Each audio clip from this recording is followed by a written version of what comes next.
Енді өңір жаңалықтарына ойыссақ, бүгін облыс әкімі Бердібек Сапарбаев бірқатар зауыттардың жұмысымен танысып, Ақтөбенің өнеркәсіп саласына маманданған өндірістік ортасының мүмкіндігін бағамдады.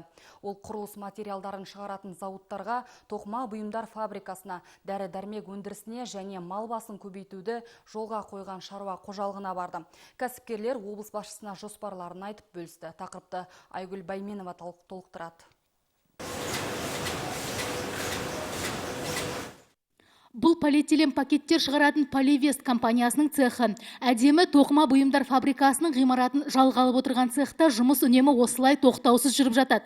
Ал әдемі фабрикасының басшылығына облыс әкімі Бердібек Сапарбаев нарықтық сұранысқа сай қызмет жасау керектігін айтты. Сонымен қатар облыс басшысы мия тамырынан жөтелге қарсы дәрі жасап шығарып отырған ТК Фарм Ақтөбе зауытына да барды. Бұл өндірістің өнімі фармацевтикалық ортада танылып, сапасы мамандардың жоғары бағасын алды. Мия шарбатының 3 түрін шығаратын кәсіпорын жуырда халықаралық деңгейдегі сертификатқа қол жеткізді.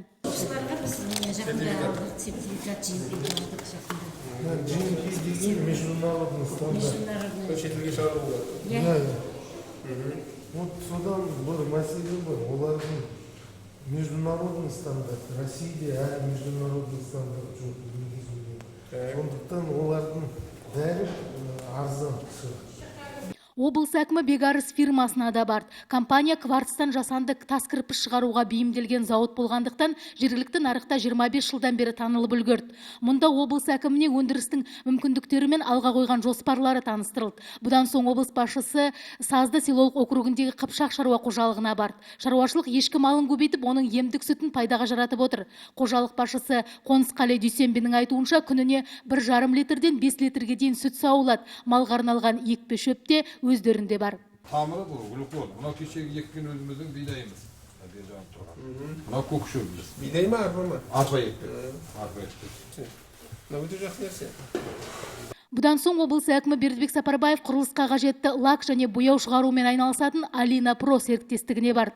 Өндіріс қазақстандық нарықта 1999 жылдан бері жұмыс істеп, аяғынан нық тұрды. Неміс технологиясын қолдану арқылы 60 түрлі өнім шығарады. Жылдық қуаттылығы 360 тонна құрылысқа қажетті қоспа. Егер Ақтөбе құрылысы қарқынды дамып, жыл сайын жаңа үйлер мен ғимараттар бой көтеріп келе жатқан аймақ екеніне назар салсақ, бұл зауыттың өнімі бәсекеге қабілетті болуы керек. Айгүл Байменова, Самат Қалекенов, Қазақстан, Ақтөбе.